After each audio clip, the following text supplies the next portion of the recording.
দাম্পত্য সম্পর্ক খুব সেন্সিটিভ একটা সম্পর্ক। এই সম্পর্ক জীবনের প্রথম দিন থেকে শুরু না হলেও জীবনের শেষ দিন অবধি বহন করার দায়ভার কিন্তু দুটো মানুষেরই থাকে। আর এই সম্পর্কে অনেক তিক্ততা হয়তো আসতেই পারে, কিন্তু সম্পর্কে তিক্ততা আসলে সেটাকে ম্যানেজ করতে হবে কিন্তু দুজনকেই।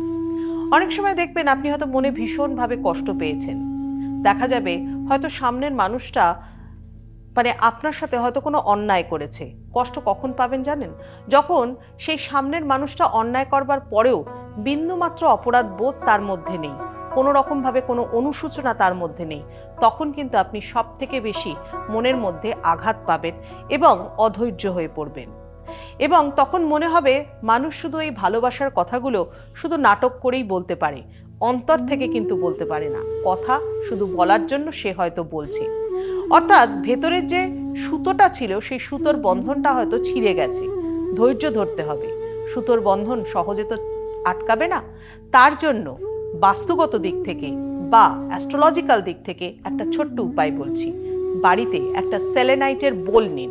এরকম সেলেনাইটের বোলের মধ্যে কিছু কার্নেলিয়ান রক্স বা কার্নেলিয়ান বলস তার মধ্যে রেখে সাউথ ওয়েস্ট কর্নারে আপনার বাস্তুতে রেখে দিন।